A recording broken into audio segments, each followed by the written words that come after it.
Namo tase bhagavato arahato samma sambuddhassa. Namo tase bhagavato arahato samma sambuddhassa. Namo tase bhagavato arahato samma sambuddhassa.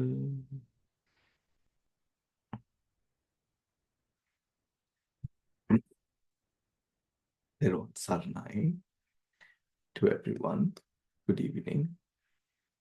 Today we start on a new sutra, continue new sutra, which I have circulated last week and also this morning or afternoon. And I hope that you've had the time to go through the sutra. It would be very helpful for the discussions, and I hope that you do get more involved in the discussions as well, where possible. Now, the discourse with Maha Kotthita. Now, this is a sutra that is discussed between the Venerable Sariputta and Maha Kotthita, Swamin Wahansa, or the Arahat Maha Kotthita. Now, within the context of this sutra, there are a number of other sutras which go on to discuss the cause and effect natures or discussions of cause and effect, Nama and Rupa, very analytical discussions that take place between Mahakottita, Venerable Mahakottita and Venerable Sariputta. Now, these discussions are done as both the reverend monks being arahats, being one of the foremost disciples, Venerable Mahakottita being a foremost disciple in Patisambhida, in analytical knowledge. Now, when we take Venerable Sariputta and Venerable Mahakottita, these discussions involve a depth that can be gone through up until one's experience falls into that of a Arhatapala. Because these sutras or these discussions that are done exclusively between these type of monks who are in par with one another or proficient in the Patisambhida. Now, what do we understand as Patisambhida? If we talk about Patisambhida, you might have come across Atta Patisambhida, Dhamma Patisambhida, Nirutti Patisambhida, and Patibhana Patisambhida. Do these terms sound familiar to you?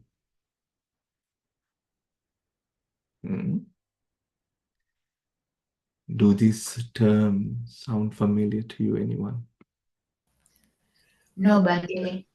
But we have a we have done Patisampida Mag.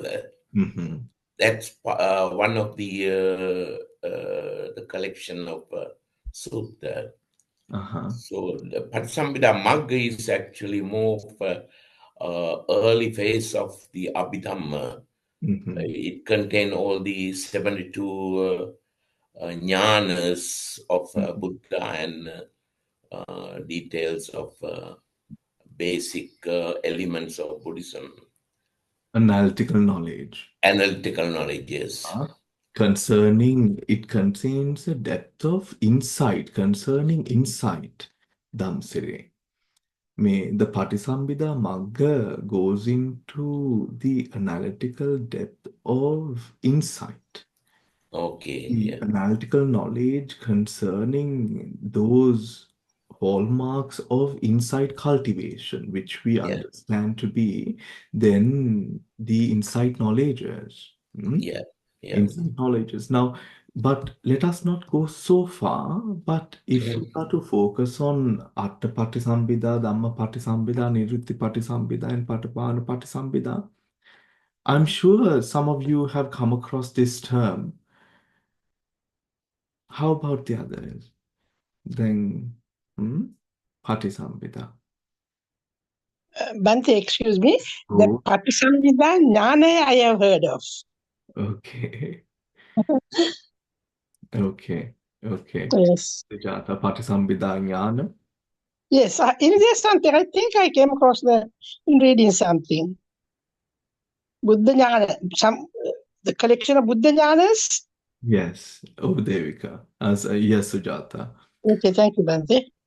Yes, Sujata. So, Bante, I have heard mhm, that Attadhamma Nirutti Patibhana is 4 ways of teaching the Dhamma, mhm, which the Buddha and Maha Arahat used it.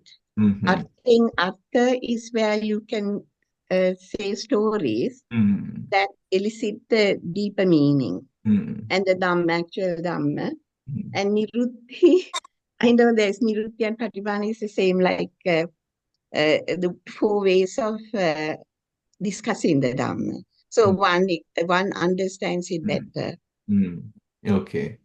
Okay. So we are getting closer. Bante, Very much can closer. you Yes, Devika. please repeat them? I want to write them down, the 6. Yes, may Atta Patisambhida, you said the first one.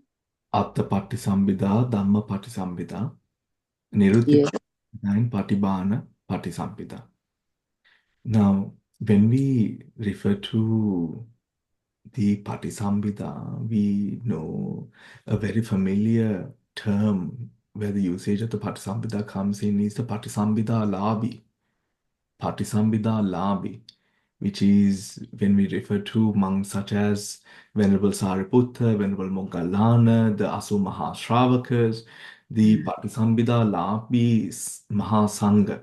When we refer to that term is very familiar to us.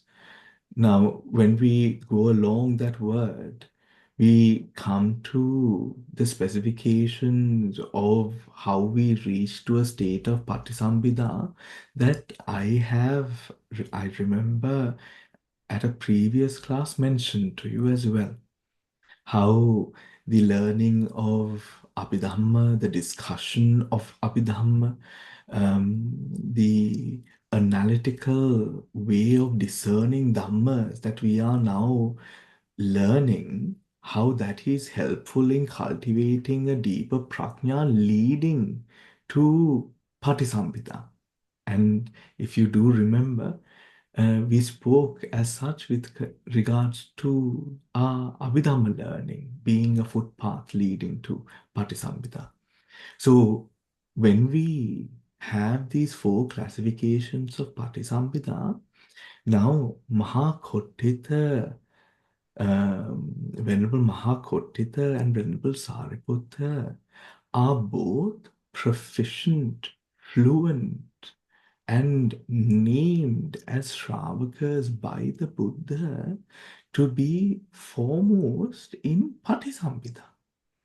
Isn't it? Venerable Mahakottita is foremost in Patisambhida.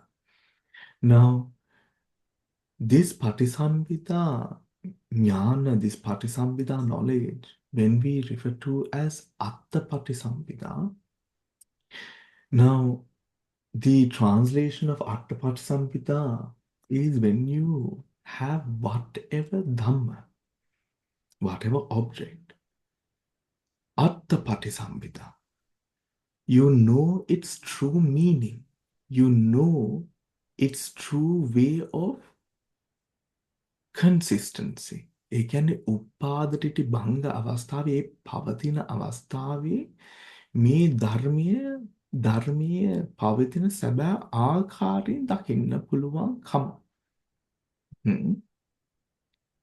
The ability to see the true existence, the way that an object is, a Dhamma is, whatever it is, its true essence, its true meaning. Atta Patisambhida. Atta Patisambhida. So, if it is, let us say, this could relate to any person at whatever level of insight this can be related to, because in whatever way or whatever capacity your samadhi is. Your samadhi is. Now, Atta Patisambhida, then the second one is Dhamma Patisambhida. When we refer to a Dhamma, the Dhamma is the ultimate truth. That Dhamma does not change or is not biased. It is the way that things are. If it is impermanent, it is impermanent. Every moment is impermanent.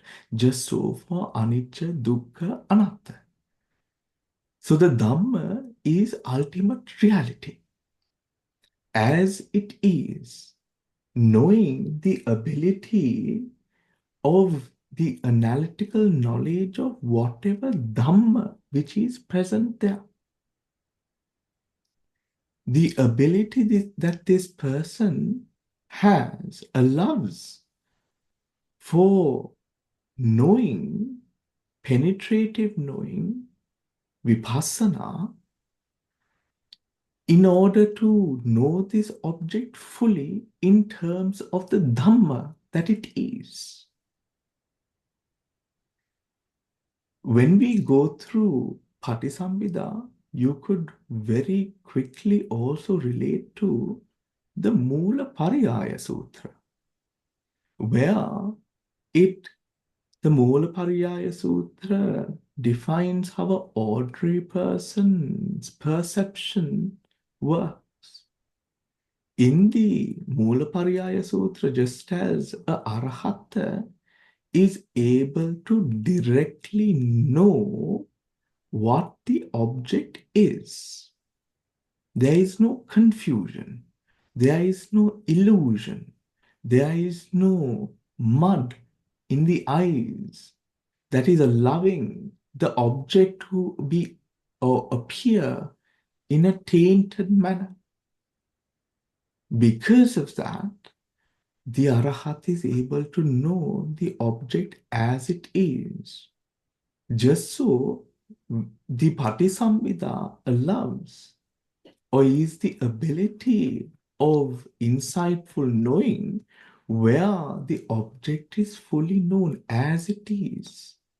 Then if we are to take the experience of suffering associated with the body, there is no confusion as to what this is, because through knowing, you would know the entire detail of what this Dhamma is. The mind is able to connect with that truth, that reality, where we are able to see this is the pain of the body, this is the condition of being born. To whatever samadhi one has, that is the position to what one relates to at that moment.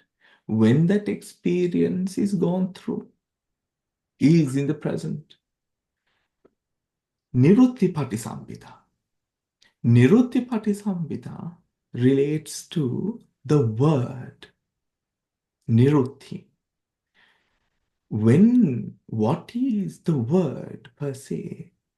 This is the exact usage or the fluency of knowing exactly what or how to explain or to use the right word to explain what this is. This illuminates a clarity of mind that is brought forward with this precise level of insight that is within this arhat. The knowledge is so clear to one that one has the clarity of mind to connect the experience to the right Dhamma through the right word, Nirutti.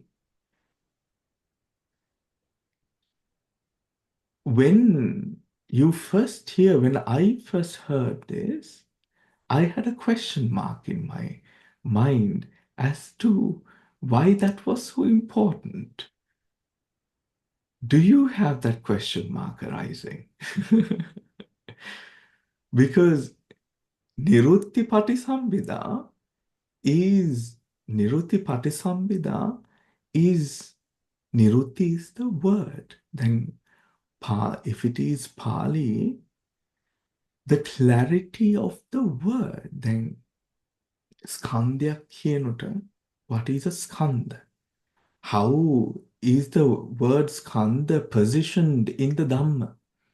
If you are using the word sankhara, then what is a sankhara? What is the difference between a skandha and a sanskara? Hmm? If we are talking about yoga and yoga, what is a yoga? What is a yoga?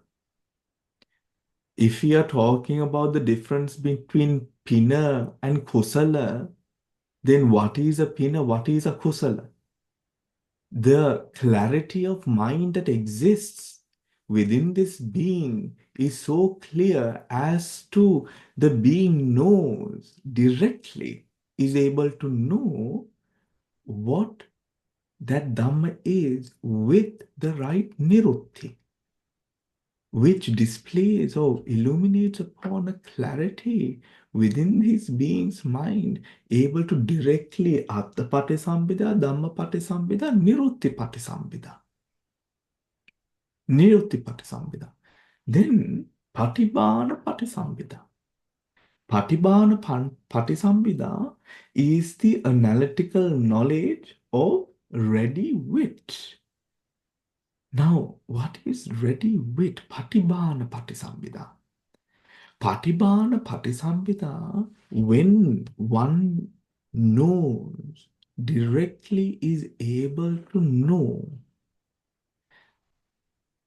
what one knows exists through now not only knowing its true meaning, not only knowing the right Dhamma in relation to it, also in word, then in the end, Patibhana Patisambhida, which is the ability of the mind to fluently, very with ease, this analytical knowledge is able to bring moment to moment what is relatable, what is right to this moment, it is able to discern and bring forward. Meaning, me prajñāva කියන දේ, the discernment within this being is working or is able to work or be with such discernment in the present moment, where direct knowing is his present state, patisambhida, is his direct state. Do we have any questions that you would like to ask in regards to the patisambhida? Now, when we talk about atta patisambhida, the karmic relations that are drawn between Atta Patisambhida and a trainee who is working forward in the path is the discussion and charismatic discussion, dynamic discussion of the Dhamma, allowing a deeper understanding of the Dhamma. So, Dhamma Sakacha, Dhamma Sakacha in a way to discern, to learn its true meaning and intention. These are actions, impulsions, javanas, as we have now learned, that arise within one's mind, bringing forth the right conditions to illuminate or pave your path in the practice. Where insight cultivation becomes or is done in a manner for the person who resonates with prajna, with discernment. අර ප්‍රඥාවෙන් ඉස්සරහට යන ප්‍රඥාවෙන් මාර්ගය හොයන පුද්ගලයා, the person who is seeking the path through the wisdom faculty, prajna, where such person, where the discernment is more focused, then such a person discerns these to great extents. Whilst in the vipassana, having or the knowledge that we have with the Abhidhamma and the sutras give us a perspective into the Sammuti and the Paramattha. Sammuti and the Paramattha. In the Patisampita, or the cultivation of the Patisampita, these discussions relating to, there is in the commentary it mentions, the discussions should relate to specific topics. In order to resonate with Patisambhida. Topics such as cause and effect, hetupala, conditionality, karma pala vipaka. These sort of discussions relating to ultimate reality, where the discernment is in order, is practiced. The second Dhamma Patisambhida is through learning. Learning of the Dhamma, knowing of the Dhamma, memorizing of the Dhamma, Dhamma Patisampita. Now, when it comes to such a Patisampita being, that being would be able to recollect and know the exact piece of Dhamma. Of course, it helps to also be fluent be the mother tongue of that language, isn't it? As the Buddha spoke, being fluent in the Dhamma verse quote by the Buddha on to the Arahats, being able to know the Dhamma. So here it is about the effort that is being put in to not only know, but also to remember. Me dharmyan mataka tiyaganima. Remembering. So that we are able to have a deeper sense of fluency with the Dhamma. The Nivritti Patisambhida is through analytical discussion, analytical understanding, cultivating analytical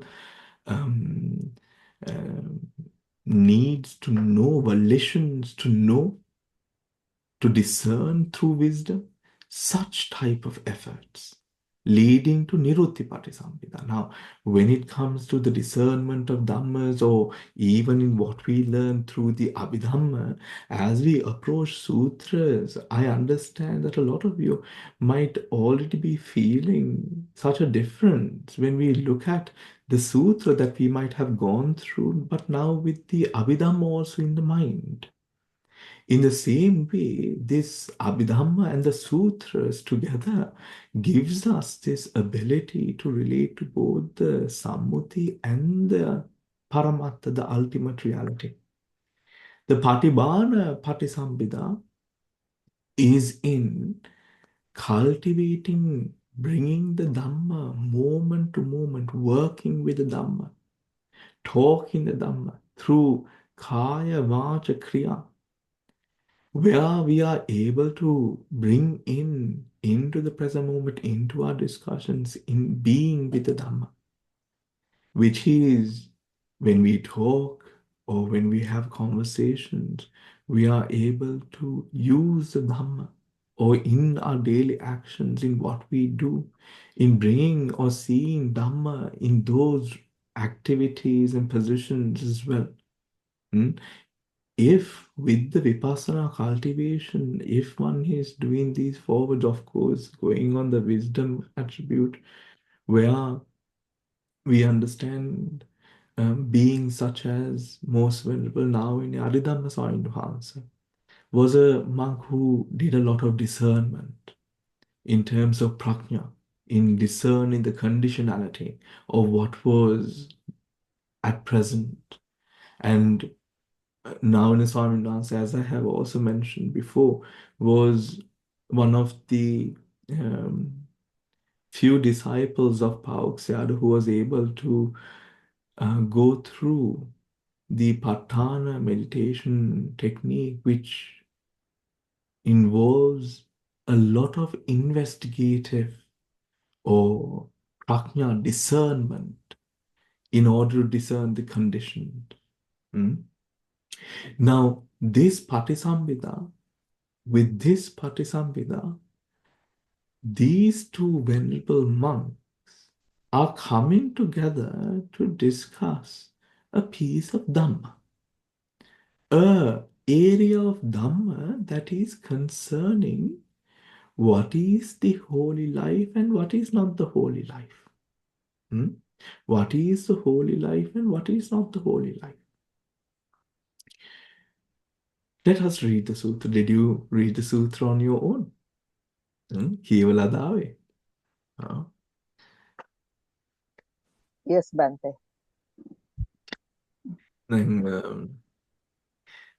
So, of course, when you read the sutra and prepare for the class when possible, it is good for you to also think about it and contemplate about it before the class and come to the class prepared. So do try to read the sutra, but of course sometimes life gets in the way and we excuse those things as well, accepting the realities that unfold. Now, discourses. The discourses with Maha Kotthita. Then the Venerable Maha Kotthita approached Venerable Sariputta and exchanged greetings with him. Exchanged greetings with him. Greetings with him after this courteous greetings with him. After this courteous and friendly exchange was concluded, the Venerable Maha Kotthita sat down at one side. Sitting thus at one side, the Venerable Maha Kotthita said this to the Venerable Sariputta. Now also Sariputta, is the holy life lived under the Blessed One for this purpose? May an action that is felt for this purpose. Now the question, the dialogue here is concerning the holy life. May an action that is felt here and now. What is a holy life? Is it monkhood or is it the path leading to Nibbana? Path leading to Nibbana. Sadhu, sadhu, hema mali. Path leading to Nibbana. Hare. Now, it is the path leading to Nibbana. May an action that is felt here and now turn into an action that is to be felt by me in the future. ඒ කියන්නේ this experience that I'm having, can I have this in the future as well? Let us say, may my prosperity prevail to the future. No, also, it is not. Now then, also Sariputta is the holy life lived under the Blessed One for this purpose?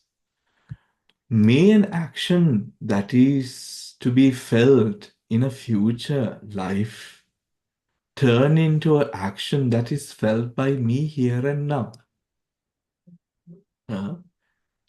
දැන් පින්කම් ගොඩාක් කරනවා ඒ පින්කම් වල කියනවා වාවා මේ පිනේ ආනුභාවයෙන් ලැබෙනවා කියලා සමහර වෙලාවට මේ දුක වැඩි අපි ප්‍රාර්ථනා කරන ඒ ආනුභාවයන් වල ටිකක් මේ අවස්ථාවේ තිබ්බත් හොඳයි කියලා. නෝවස් එතකොට මේ ධර්මයේ ඉඳීම ඒකටත් නෙමෙයි. ඒකටත් නෙමෙයි. ඒ කියන්නේ in the future, I'm sorry, in the future, whatever good fortune or good results and good vipaka there we trust there might be, hoping and wishing or doing things in the Dhamma, fulfilling meditation practices, learning of Dhamma, to bring those conditions to the present, to make this life beautiful now. Bhante, and Yeah. can I ask a question? It says,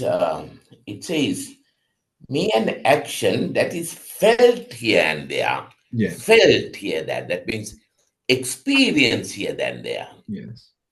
right?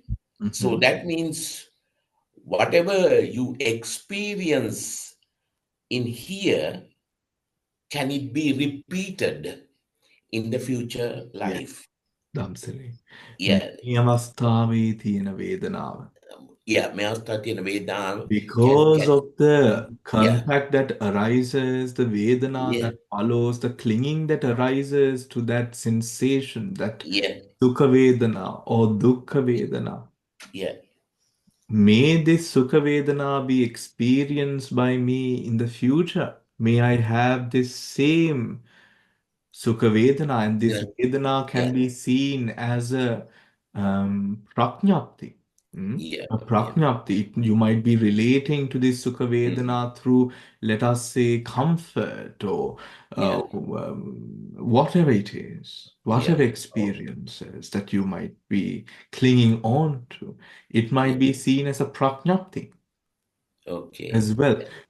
According to your Sammadikti, may this experience appear to me in the future, or that which is in the future, may it come to me now.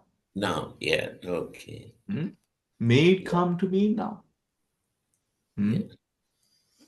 Now, for example, let us say, we know of instances where people who do a lot of merit may experience a certain painful or a very bad experience, and they might sometime think, oh, we've done so much, why are we going through this? But a person with higher samadhi would not even ask that question. Why? Because directly knowing, remember, directly knowing. සම්මාදිට්ඨිය වඩනවා කියලා කියන්නේ the cultivation of සම්මාදිට්ඨි is the clarity of view and vision in the way that we experience at the moment of contact, and when that vedana arises afterwards, the sammaditthi is what holds back the avidya that could affect or interact with that object now. It is because of that ability that we are able to sit down, draw our attention away from the external world into the internal, and bring ourselves into a state of calm and focus. May these actions, so both the holy life or what we are doing, what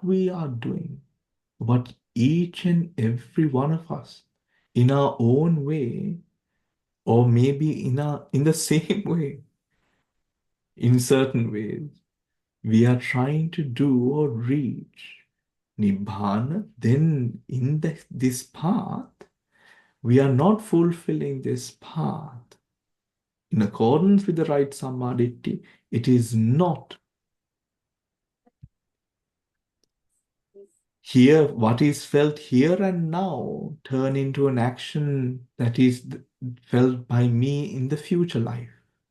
What is of the present experience may it be the same thing that I have in the future. Now then also, then the second one, that is felt in a future life, turn into an action that is felt by me here and now. What is in the future, not to bring it here. These two questions are concerning time, isn't it? Concerning the time, the present and the future. What is in the past, what is in the future. With regards, because the person, or in cultivating our vipassana, we bring ourselves into a state of acceptance of what is of the now, where it is experience, and where we are able to let go of this without proliferated thought tainting our mind. Being in the present and trying our very best not to have the expectations that we do cultivate when our minds go on to ayunso mansikara. Believing that things, even for that moment, when that impulsion hits and when it falls into tadalambana, now it is a kamma, it is ingrained in a certain way. Impulsion, tadalambana, it is in. It is not one of those objects that just goes through the mind and falls away. It has now been sort of struck with the impulsion. Now that means there's a karma vipaka there, where that could create the causes and conditions for another or a similar. In this moment, this is not to sort of highlight the burden of karma and vipaka, but however to say when we get entangled in that creation and our attempt to also dispose of it, we create more sankharas in that process. Hence, the Buddha teaches us vipassana in order to sit down and draw ourselves away from the external world to give us the place and peace to be able to discern what is of the present, to start cultivating. Now, the third part. Now then also Sariputta, is the holy life lived under the Blessed One for this purpose? May an action that is felt as pleasurable turn into an action that is felt by me as painful.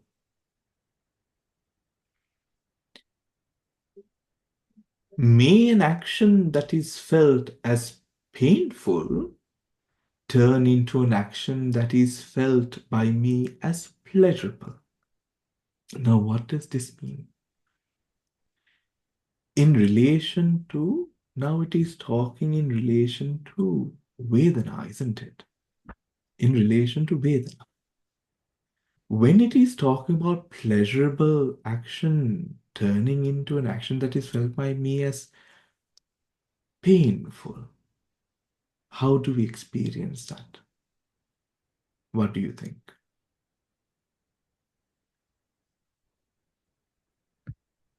How would we experience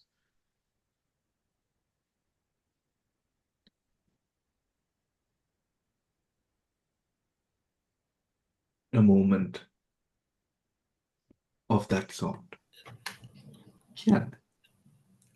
One pleasurable action, it's sort of one mind moment. You can't change it with the painful. So you might have painful, subsequently. Mhm.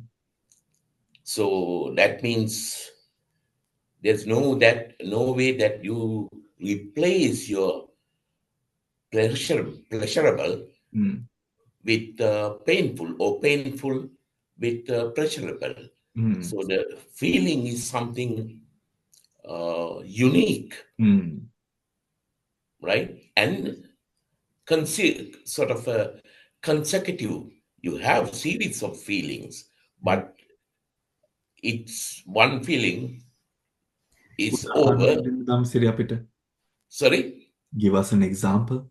Now we'll say when we see something, when we feel happy, Mhm. right? Mhm. And that happiness Mhm. will never change. Uh-huh. But if next moment, Mm. if something disaster happens to that object, Mm. then we feel painful. Okay. But only after.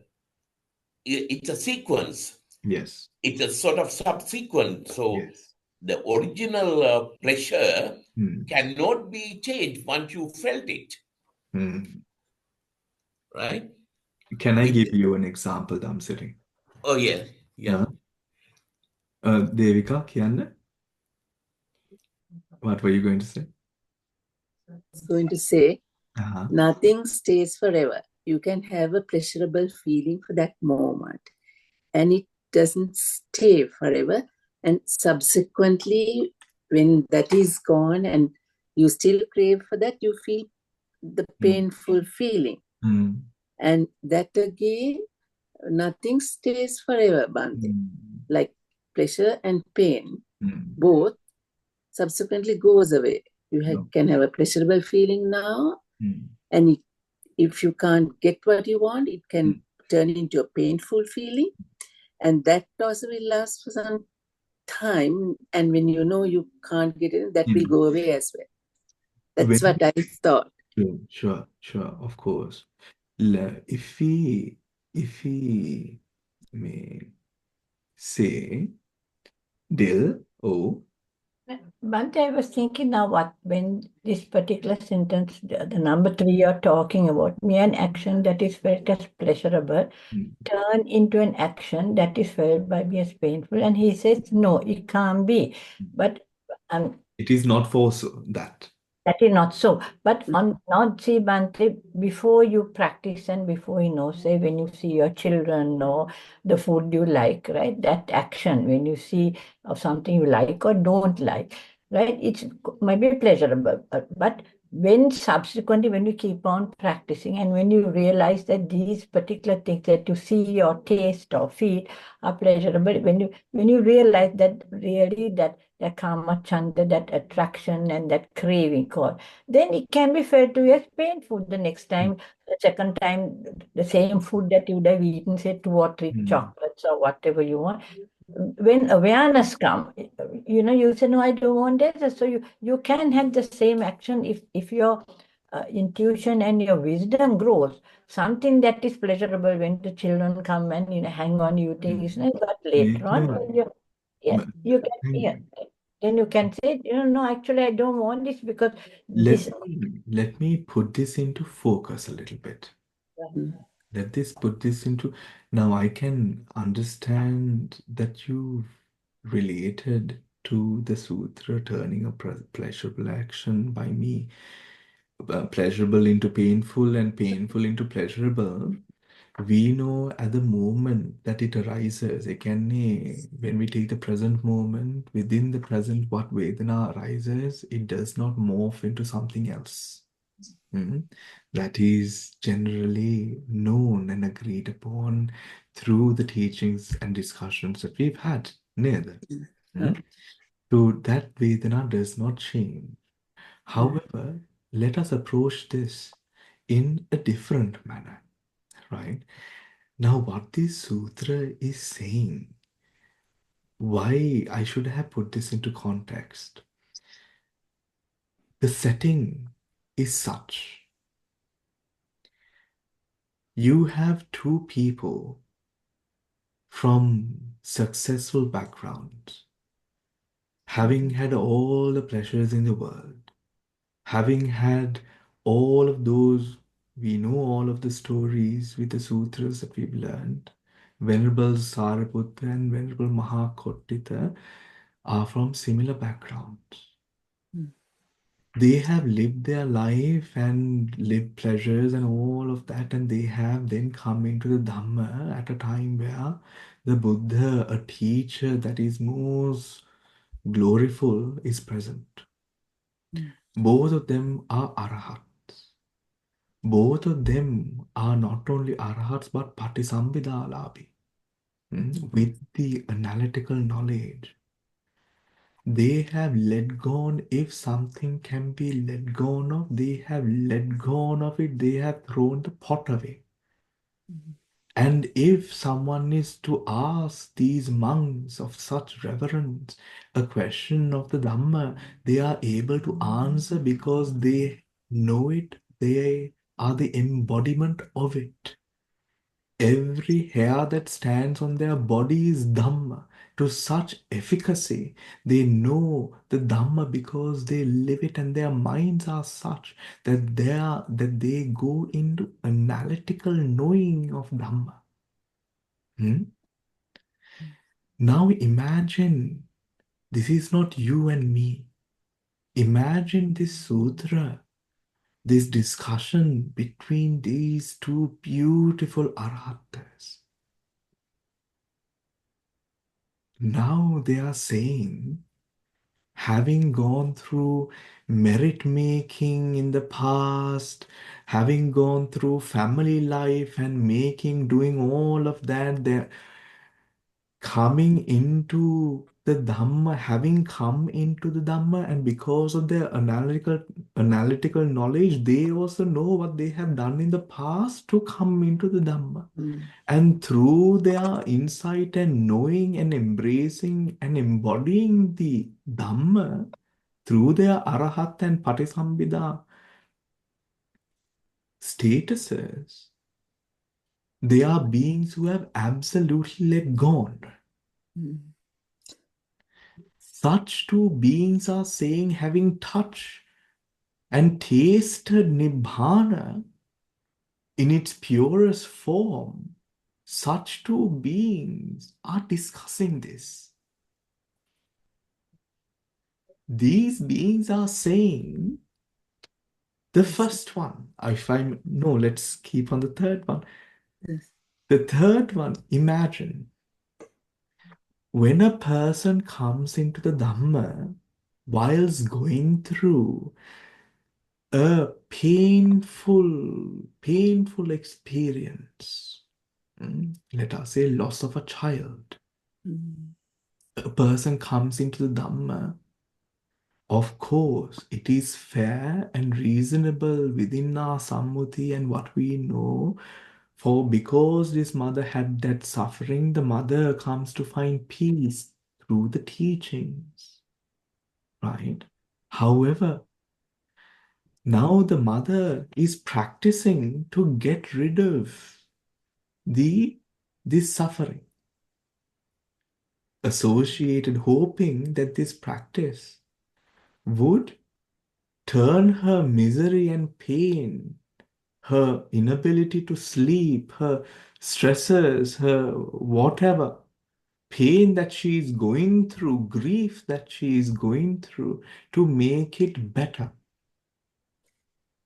These two arahats are saying, do we not know that in this world people come to the Dhamma most of the time because of something painful in their past? To overcome dukkata upanishriya shraddha, the Buddha says it himself. Me jivite, me loke, in this life, because we experience and go through some sort of suffering, we see some sort of suffering which is there in the world, in our experience, that we come into the Dhamma. In that coming, there are beings who may practice, may this action that is felt as pleasurable, I understand is better. turn into, turn into an action that is felt by me as painful. Vartamana muhote, in the same way, right? In the same way, if you take this very moment, a Vedana does not morph into a different Vedana. The Vedana that arises here is, let us say, this is a very, in that same grief, let us say we are seeing an image that is by nature pleasurable. Not that I am getting pleasure out of it. No. It is a happy image. Mm. It is a happy image. One cannot bear this happy image. It is not a good quality we are talking about. One can't bear or stand this happy image. Hence, wishes that this happy image turns into something that is painful, right? Painful. When something is does that make more sense?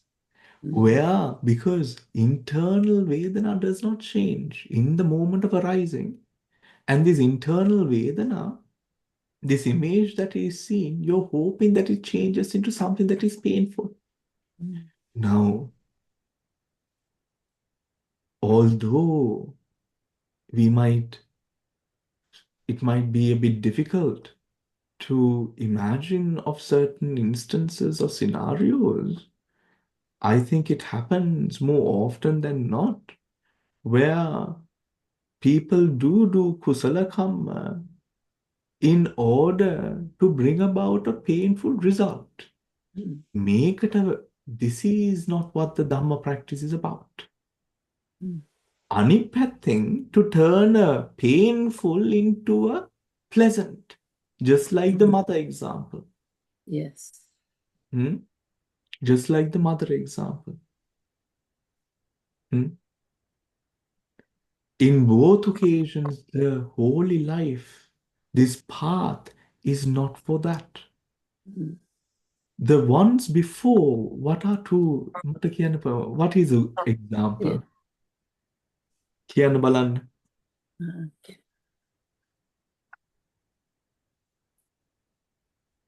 Shiroma, give us an example if you can.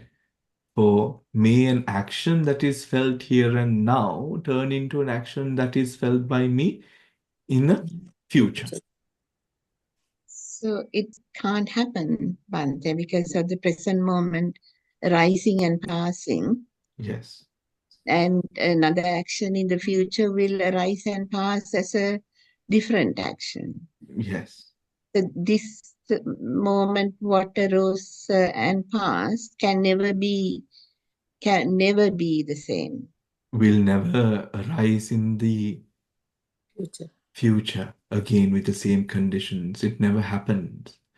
And for the sake of trying to purpose this sort of result, this is not what the practice of the holy path is. Holy path is.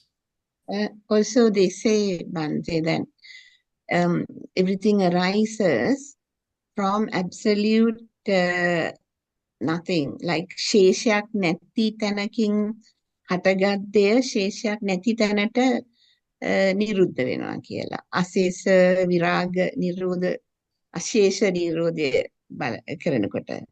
So there's ශේෂ remnant එකක්වත් නැති තැනකින් ඉපදිලා remnant එකක්වත් නැති තැනකට යනවා නම් ඒ action එක ආයි repeat වෙන්න බෑනේ in future. And in hopes that such action repeats, the holy path is not for that.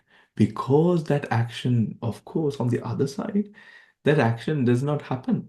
Just like the pleasurable turning into that is just a delusion of mind, a kilesha that arises, that does not turn into something that is painful. It does not happen.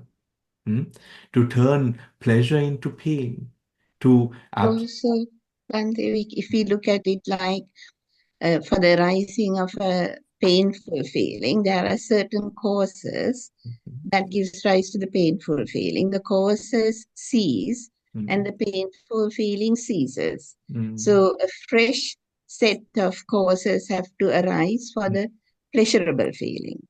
So a painful feeling can never be turned into a pleasure, pain, nor the other way around. Yes. Because fresh set of causes gives rise to this as a effect, pleasure and pain.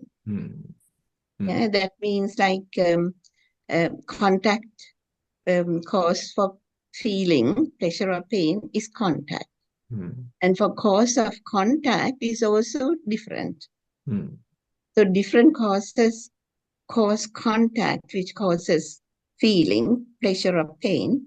And all the way back, it all changes. Causes for the contact also change. So how Causes can for the contact, the mind that arises, the conditions that are present in the mind, all Yeah. of those processes, the nama rupa itself is changed. change? And the karmas, even at the moment of rebirth, the person who is reborn isn't exactly the same, neither is he entirely different. That's it. Nachaso, nacha anyaso කියනවා නේද? No. Nacha So there are anyaso. conditions from that existence present, Not the the present same. existence present, the past existence that is present as well, fueled by the patisandhi there. So it is always different, depending upon the conditions that are present. Now, these two arhats, whilst that is understood and known, it is not for the bringing about of preferred experiences that are known in the future, not to proliferate and bring about the same level of wealth, not the same level of status, not the same level of to prolong this in the future life, to have more and in abundance. It is not for that sake. It is not to live amongst or be able to bring about preferred experiences. That is, when touching Nibbana, all of that has disappeared. Where this person has no regard for future life because past and future, if they see what is present, it is dukkha, it is something to get away from. It is impermanent in nature, so there is no reason to be clinging on to it. Because of that reason, it doesn't arise within the present moment mind as a condition even. It just dissolves. Yes, Devika, you're trying to say something. Yes. Bhante, also I was trying to say he's an arahat. So when once you're an arahat, there is no future life also. When you really look at the questions. In a future life. Like turn into an action, but there is no future life because he's an arahat. They're both arahats. Bhante, it also shows the changing nature, anicca, the anicca nature of all things. The anicca nature of all things. ඒක ඒවට එක දකින හින්දානේ මේ තැනින් ඒක කියන්නේ නේද? Experimental quality නේද සවන? This shows the experimental quality. Because they are both arahats and they know that. So they are asking these questions. Yes. ඔතකොට මේ 1 and 2 හිම මාලේ. Yes. 1 and 2 is time. ඊට පස්සේ මෙන්න මේක දැන් how we experience it, the experiential quality as it is mentioned, which is the Vedana. Now, how we Vedana Chetasika, We know it to be the feeling that we have, but it is Vedana Chaitasika is how the mind feels the object. In that feeling of object, it is not to bring about a preferred painful experience, nor is it to bring about a desired pleasurable experience. To bring about a different state. To bring about a different state. Now let us say, may in leaving something which is good, to bring about pain. In doing something to bring about pain. And this doing, let us say, is renouncing, is the practice. Is the practice. This is not what the holy life is for. It is not to change those Vedanas. It is not for the purpose of bringing about desired painful or pleasurable. Delias? Bante, the way you explain, am I thinking this correctly? Because if they're both arahants and they know they're arahants, so when you're an arahant, there is no time, there is no future and past. So that 1 and 2 doesn't come into place, right? If you are doing this for something in the future or something in the future have not, that doesn't come because there is no future and past for none. In the same way, the 3 and 4 is about painful and pleasurable. But arahants don't feel painful or pleasurable now, or they don't feel. So therefore, those 3 and 4 also, the answer is definitely no also, because they are in equanimity, they don't have these feelings. So therefore, the answer for an arahant of all those 4 has to be no. There is no time and there is no passion plane. All the duality is not there. So the answer, they both know, they've experienced it. It can't be yes, because now we are thinking with a human mind, and we are thinking yes, something we like can change or something. In the moment, it's not every moment is different, but in another moment, something. But in our hearts, none of these 4 are applicable because there is no time and there is no pleasure and there is no duality. So then when you gave us the to focus our mind that they're both arahants talking, then these 4 things become like it has to be that way. It doesn't happen. You don't have to ponder about it, because how can there be a present and a future for there's no time? And how can there be pleasure and pain? Because there The isn't. So the main answer. question, Dil, now also Sariputta, is the holy life lived under the Blessed One for this purpose? No, it's not. Is the holy life, meaning the holy life leading to cessation, the path, the Dhamma, the Aryashtangika Magga, lived under the Blessed One for the purpose? Now, here, the holy life, when we are relating to the holy life of these monks, we are talking about where the Dhamma is something that has been committed to under the Blessed One. In this instance, they directly have the Buddha. Now, when we go under Sarnagamana, we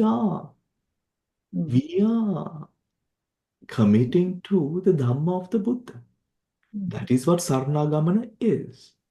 Now, in this world of beings, with all the mass of experiences that are out there, of the different reasons one might be pursuing the holy reasons, these are not the reasons for which the holy life is lived. Right? Now, I can see you are taking the logical approach to say, your logical approach to see, yes, because they don't have a future life. Yeah, they don't have a future life. Of course, arahats, they do not crave for changing or different statuses of Vedana because they have acceptance. They are arahats. Hmm? That was me. That was not the point of me pointing out that they were arahats. It was to say they had That's not the let go purpose. that much. ඒ මට්ටමට මේ Thank you, Bhante. සංසාරයේ නෛෂ්ක්‍රම්‍ය කියන දේ වඩලා. Having developed nekkhamma, alobha, letting go to such an extent, and what I mean with the letting go is the fact that they have gone into and touched the deepest crux of anatma. Such beings having tasted that anatma is talking about what the holy life is under the Buddha, because so mampassati, so dhammam passati. The Buddha is the Dhamma is the Buddha. And being a disciple under the Buddha, the Blessed One, is a complete embodiment of Dhamma. And having tasted and touched that Nibbana, these Arahats are saying, having tasted it, this holy life is far beyond the mere pursuit of where you practice in order to bring about, dispel fears regarding the future and bring about similar or desired outcomes in the future. When you fall into this Dhamma, when you start tasting the Vipassana, you dread another moment of existence. When you cultivate yourself in the Vipassana jnanas, you feel such a deep sense of viraga. And at moments, you have to balance yourself in the world that you live, in the relationships that you have to uphold, to balance yourself in these times as well, because it seems so vain. Would such a person, having tasted that part of Dhamma, would one now suffer oneself another moment of sankhara for the vain desire of hope and prayers concerning desired outcomes in the future? No, they won't. Understood, Bhante. Sadhu, sadhu. Very clear now. Thank you. We missed out that for this purpose. We were rationally thinking, could this happen or not, because it's the present moment and ඒක it can't තමයි. be repeated. But all those are only logical things. Now, when you handle it, is it for this purpose? That's the question. For this Thank you, Bhante. purpose. Sadhu, sadhu. For this purpose, that is where that whole beauty starts to shine with this Yeah. sutra. Yeah, thank you. So that is how this beautiful sutra just applies to each and every one of us. Because we use the Dhamma every day to live, to make sense of it all, to be in the present, to make the decisions moving forward in our life.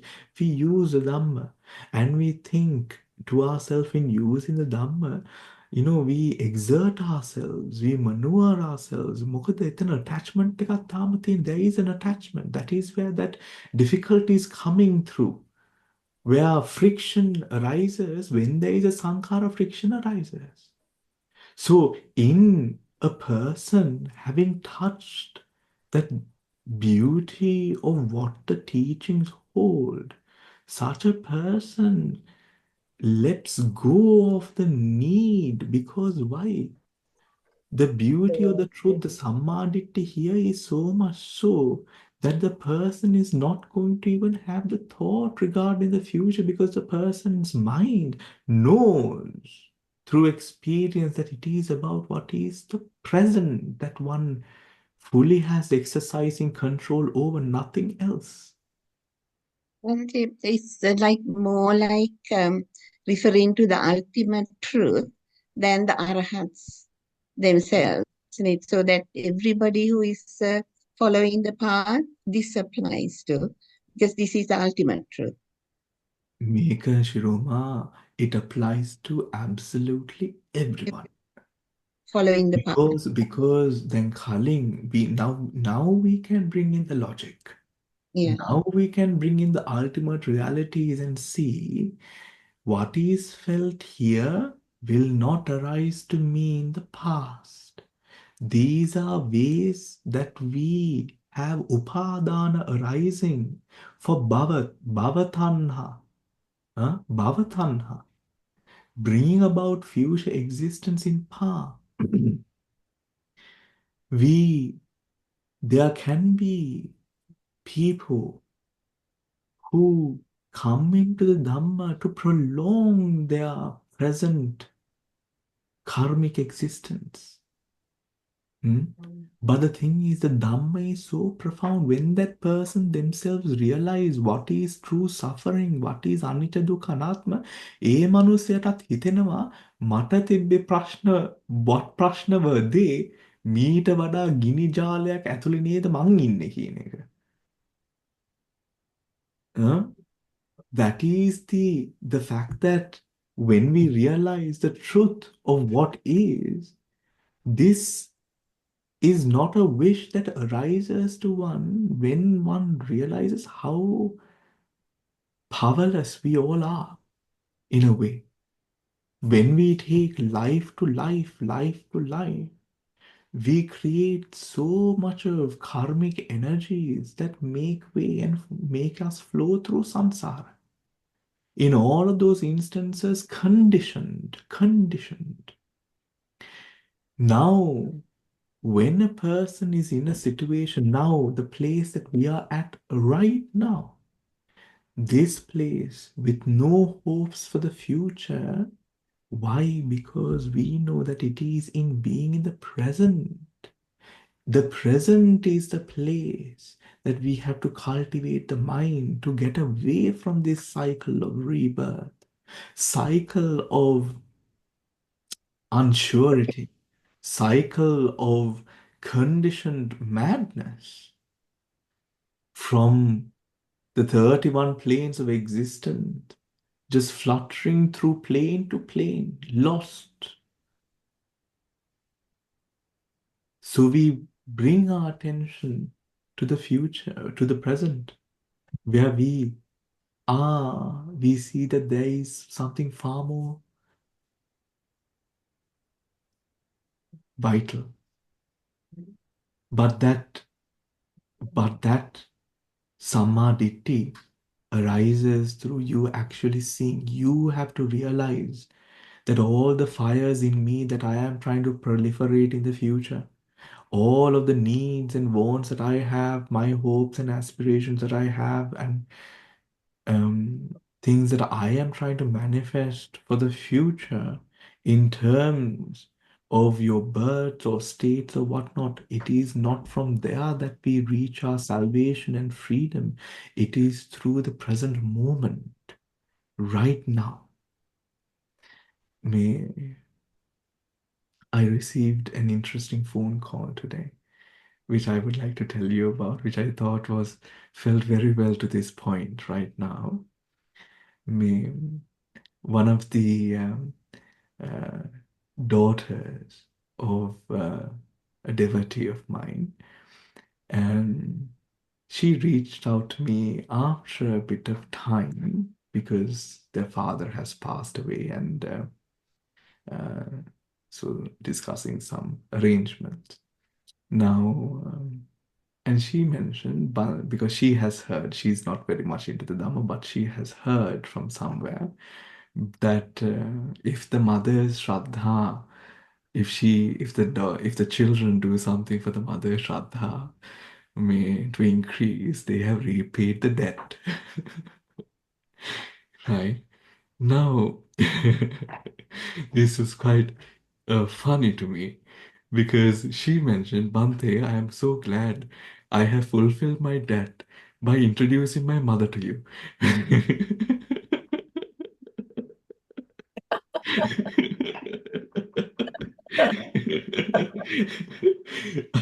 And it took me back for a moment, and I was wondering, my gosh, how many people think this way? It set out a tone of alarm because obviously we understand that it is in truly and honestly being committed to that journey where those results flow. Hmm? Yes, yes, the Buddha has said, but by this, if your, mother Shraddha grows or whatnot, there has to be care. There has to be this fulfillment that arises from one moment. That whole karma does not get fulfilled.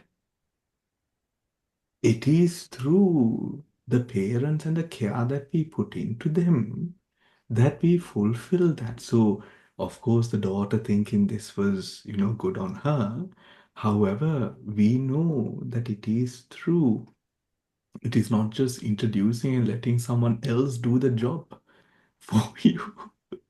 It is not introducing someone else doing the job for you. It is in the care that we put in, just so through the vipassana, through the care that we put into that practice in this moment, that is where we sow the seeds of it.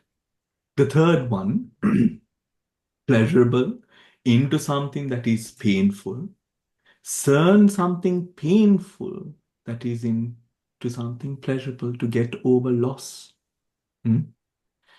Changing or hoping to change. Now, when we let go of the Vedana that arises from Upadhariti Bhanga, when we are able to let go of it, what more carrying on of Vedana do we do? What more hopes and aspirations would there be? Hmm? Would there be? Number 5. Now then also Sariputta is the holy life lived under the Blessed One for this purpose. May an action that is felt when fully ripened turn into an action that is felt by me when not fully ripened. ඒ කියන්නේ අනාගතයේ පළ දෙන්න ඕන something that will give rise in the future. May that effect of give rise now, bringing forward. So that sort of craving that arises in order to bring forward. Now this is all bhavatanha. Bhavatanha. And this can also be kama tanha, because you could be clinging on to a future object, a prajnapti. A prajnapti.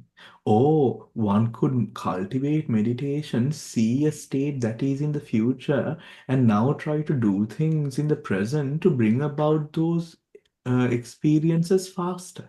Even that is applicable here.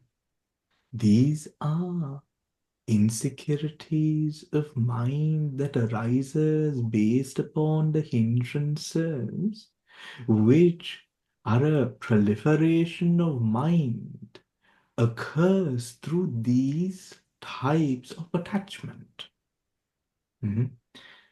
When a person comes into the Dhamma, to the practice, is it worth? No, it is not the holy path. Why? Because there is not really anything that you can do this is only clinging. It will give rise when it is conditionally able to give rise. You are unable to control it. This is also the truth, everyone, with regards to our patisandhi, our chuti, our bhavangas, our rebirth in the next life. Our true salvation, our true calling is in only to the present. It is not with a specific guru, or it is not with a specific sect or temple or any of the sort. It is with the being in the present, with the breath, with the satipatthana. This is absolutely vital. For the mind that is proliferated will have no suppressant, holding it down without this vipassana knowledges neither. What are the protection or what are the direct relation to Dhamma do we have other than the true experience of Vipassana, where you truly know and experience and touch the Dhamma like something else that you've had in the material world yourself? Isn't it? The Preeti, the experience of happiness that you might have experienced in your meditative state is as solid as something that you've eaten for lunch today. It is an experience that moves you. It is an experience that you are affected by. It's an affective experience where it moves you. Bhavanamaya jnana, or knowing through the knowledge, through the experience of meditation. It is something that is experienced. That too is a Vedana. In eka vunat vinas karanna. Even to change the meditative knowing Vedana, even that change, need for that change, wanting for that change does not arise. Does not arise. Now then, also Sariputta.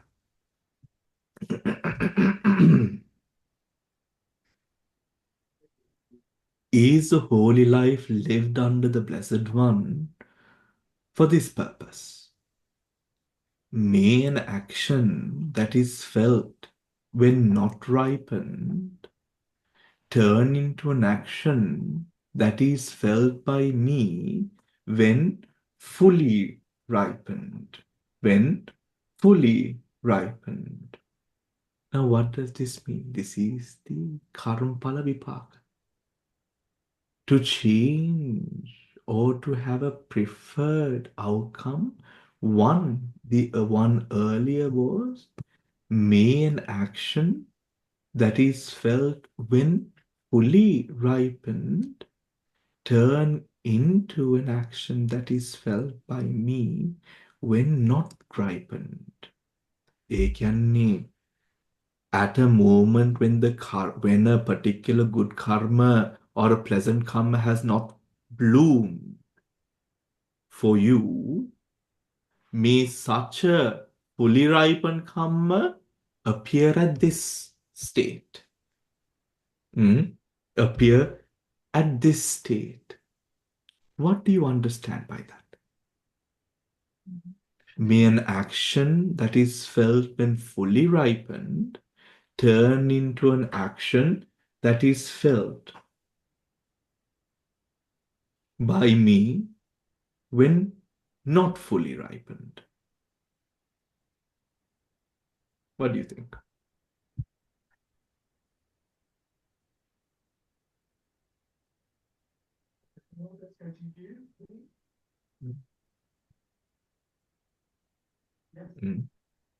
This is to say, when you're going through a bad patch in life, right? A bad patch in life, and you go into the Dhamma or you practice, do some sort of meditation or something of that sort to come out of that bad patch, right? So when you have, let us say, now you have done a lot of kusala kammas in the past, now you're hoping, you're in this slump at the moment and you're hoping that this kusala kamma comes to your rescue and this bad patch turns good. Or so at moments when you're hoping that these ripened experiences, when you're experiencing the fully bloomed pleasurable experience in the present because of kusala kamma vipaka, you're hoping that this arises for you in the future, when you are having troubles or whatnot, so you continue doing it. Or when you're going through at this moment, when at a moment that it is not fully ripened, that you will have a fully ripened kusala rise. ඔතකොට ඒ කුසලය ඒ අනාගතේ හටගන්න තියෙන කුසලය. Now, you are quite confident you have done kusala in your life and you're quite confident that in the future you will have these results, let us say. This good will come to you. But Now you're hoping to hoping to come into the practice, or to bring that to ripen now, to bring those experiences right now. Okay? To bring those experiences right now, to get away from a bad patch in life, to bring some sort of goodness into one's life. Now, even that, because for the one who sees Dhamma,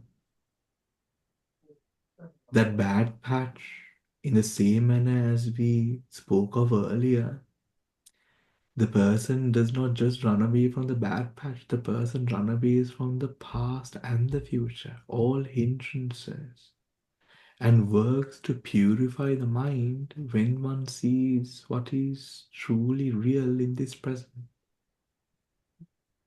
Where in being with the breath, in connecting to that peace, in acknowledging and experiencing even Tadanga Nirodha that arises when all disappears, or the peace and the tranquility of the breath even, or the priti sukha that arises. These experiences, although for a moment, how beautiful and transcending are they, that when we do experience them, it is almost as if we don't desire anything else in the material world. We want to go back to this experience. Isn't it, everyone? We want to go back to this experience.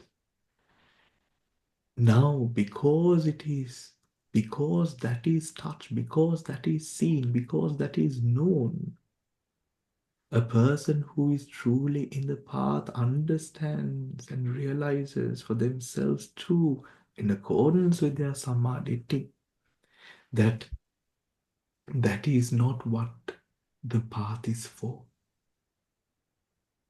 It is not about it is not to bring about good fortune in the future, or to bring good fortune into the present. It is far beyond that. It is far beyond that. It transcends these systems that we know, and it connects to something that is far more sublime, where that truth, when you see, it does not change ever again. Now, Sariputta. Now then, also Sariputta. Now, that part we will do next week, because this is one section. But do you have any questions that you would like to ask? Do read the sutra nicely, and think about, contemplate it. Think about it, and it's a sutra worthy of reading even a couple of times and contemplating over it, meditating over it. Because we have such sankharas in our life. When we let go of those burdens, when we let go of the tanha or the craving that keeps us connected to that burden, when we let go of the self or the torment that holds us, bandhane karala, bounds us to that pain and suffering, but in the realization of some dewdrop of insight and truth, if we are able to truly let go and see a deeper calling, a deeper peace, because whatever knowing and experiencing for oneself within the breath, within life and the cycles of life that one goes through the ups and downs, and where we are now, when we do experience the present with the samadhi that we have of the moment, if one is able to touch even a bit of that pristine Dhamma, even not like these Maha Theras, but even through the Anapanasati Sutra into Vipassana Jnanas, it might not be Patisambhida, but discerning Nama and Rupa, connecting with the Priti Sukha to the moment, a loving cultivating a practice with the balancing of the Indriyas, making good efforts, striving for the present, not for the future. Striving for the present. this is like full acceptance of the present moment, isn't it? This is full acceptance. Having tasted, having drunk from the fountain of Nibbana, no other fountain is going to please. Having touched the asankata, none these arahats understand that deep within all of that suffering that you want to change and all the desired outcome, the fans, the wood that is fanning that fire, the fueling that fire, there is nothing there. In how can we see that? We know, we acknowledge that we can't see it as the Patisambhidalabi Maha Arahats. However, we can see it by taking a step back, by letting go, guiding our attention towards the breath, recollecting the attributes of our meditation, being in par with daily practice, being in the present and knowing deep within oneself there is nowhere that you can run from the characteristics of samsara. Wherever that you go, wherever that you go, you will have the adversities of life, pains and pleasure arise to you. When one is attached to a certain level of human material, then your sanya relates to that kind of material existence. This is manifested through prajnapti, through the salayatana dwara and the prajnapti. When you realize even the mere craving that I have to this material existence as a human on this level, even this, because you are thinking in line of a certain way, in line with your pleasure, but there can be a pleasure far more transcending than the mere pleasure that you are experiencing. When you let go of that feeling into that banga, into that end, when you are able to see that through every moment, discerning moment to moment, there is arising and ceasing, in this moment that Vedana arises, that Vipassana power is far more greater than anything else. Because that is directly Sammaditthi. When that Sammaditthi is present, that is like a dispeller of darkness in the Chitta Santhanim, in the Chitta Santhana itself. In saying this is like, for me, I see this sutra like pouring a pot of water over a burning fire. Because we have all of these different fires that burns within us. Fires relating to family, friends, things that you have to do, different things, health, different things. All of these fires at the end of the day keep you up at night or spoil your sleep or whatever it is, or puts your blood pressure up or whatever it is, sets your diabetes off.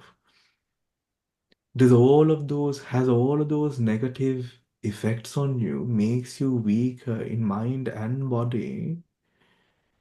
But when you realize what it truly is, it is not even the right action for the problem you're having in the first place.